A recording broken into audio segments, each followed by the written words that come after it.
Yeah, and this brings us actually to the last reader for tonight, who is Ilias Tsagas.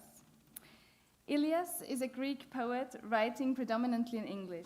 Apart from Greece, he has lived for about 20 years in the UK and also in Spain and Cyprus. His poems have appeared at Tint, and they have also appeared or are forthcoming in Send, FU Review, the Shanghai Literary Review, Streetcake magazine, and elsewhere. He was also a runner-up at the Briefly Write Poetry Prize in 2021. His first language is Greek and his second language is English.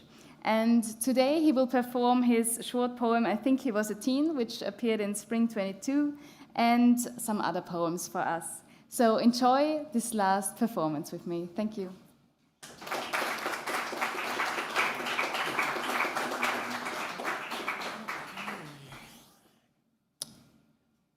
Good evening, and first of all, many thanks to Tint Journal and the University of Graz for having me tonight. Yes, so my name is Ilias Tsagas. I come originally from Greece, but at present I live in Cyprus. So before Cyprus, I lived in the UK for about 20 years, in Glasgow and London, and in Spain for about 1 year. And why I say this? I say this because this is how I started writing in English. Because all my life revolved around English. I was working, studying, making friends, anything in English. So, and I had to align my writing with the rest of my life. So for this to happen, I had to start writing my poetry in English. And tonight, I'm going to read 4 poems. They are brief, don't worry. They are I would say they have a political dimension. You will see why. The first one was published at Tint this year in the spring issue. And it's called I Think He Was a Teen. And I wrote it in London. I lived in Greenwich. And across my flat, it was the Maritime Museum in Greenwich.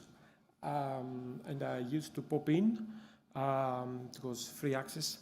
So I used to pop in the weekends. And one weekend, I saw that exhibit, which was, for me, shocking. And then I wrote the poem in the museum, which was published by Tint. Thank you, Tint. So, I think he was a teen.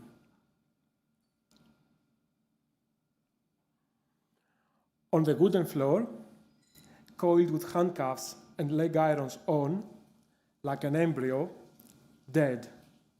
But no, slaves were shackled standing. Judging from the size of the cuffs, his wrists must have been thin. Behind the glass, at the Maritime Museum in Greenwich, the leg irons remain locked, holding the soul of this lad.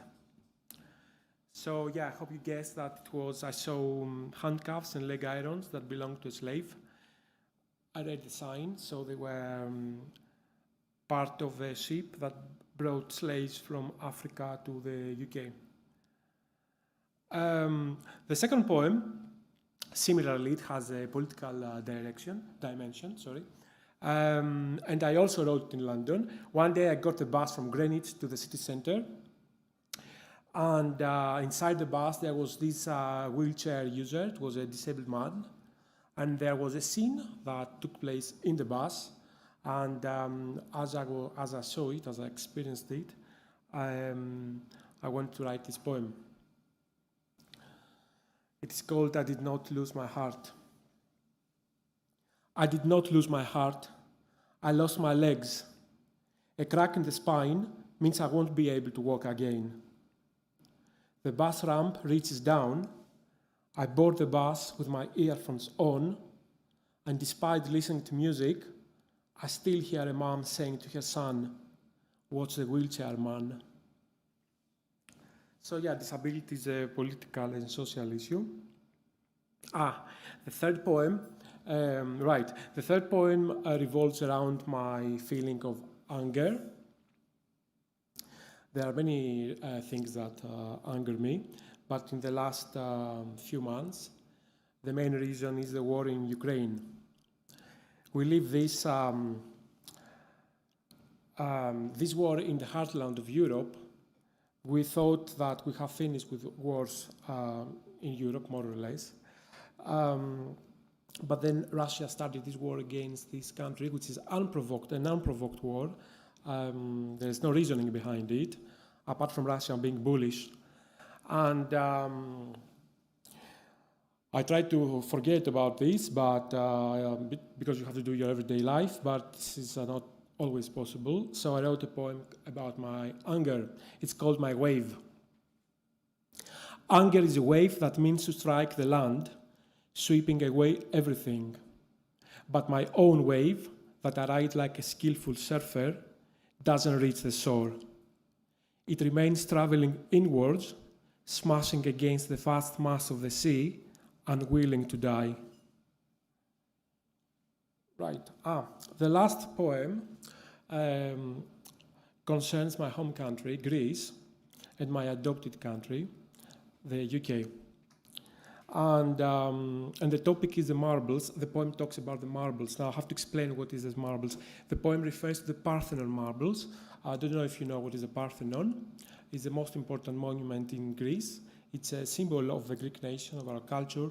It's our pride.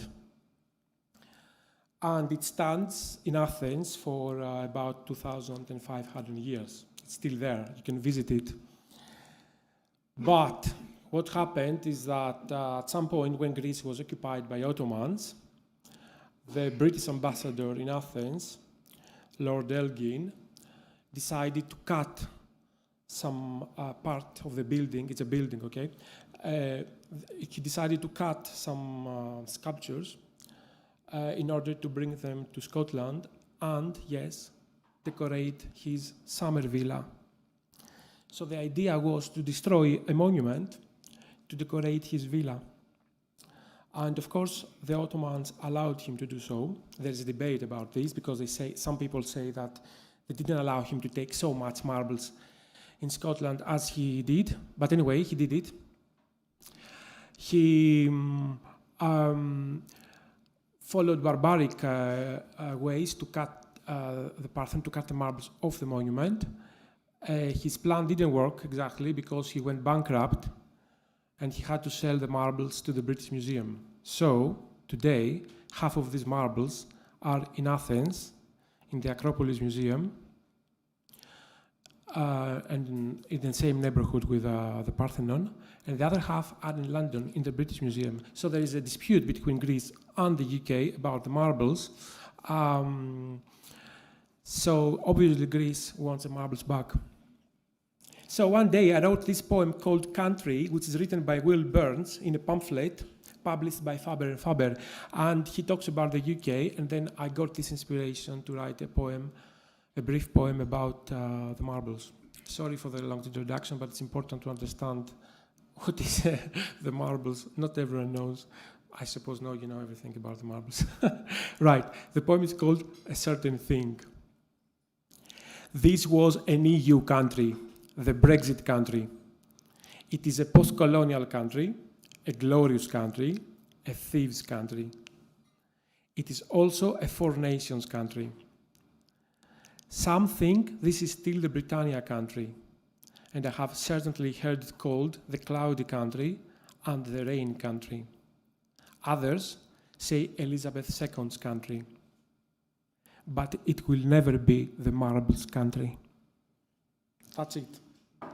Thank you very much.